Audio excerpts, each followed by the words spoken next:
Pumalo na sa 24 ang nasawi sa nagpapatuloy pa ring mga wildfire sa Los Angeles, California sa Amerika.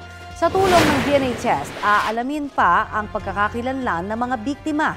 Patuloy pa rin po ang pagkilos ng mga otoridad doon para makontrol ang mga wildfire. Lalo't ayon sa mga otoridad, inaasahang lalakas muli ang hangin na posibleng magpasiklab pa sa mga apoy at magpakalat lalo ng sunog. Sa panayam ng unang balita sa unang hirit kay Philippine Consul General sa Los Angeles na si Adelio Angelito Cruz, mula sa 150 kahapon, umakyat na sa 171 ang mga Pinoy na naapektuhan ng mga wildfire.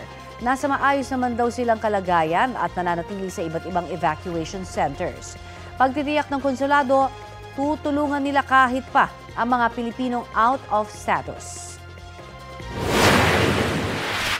Pinapaalam po namin sa ating mga kababayan, no, huwag po silang kabahan kung sila po ay out of status, no. May mga natatakot daw po kasi na lumapit sa konsulado. Pero kami po ay nandito para tumulong anuman po ang inyong status. Ang importante po ay kayo matulungan po.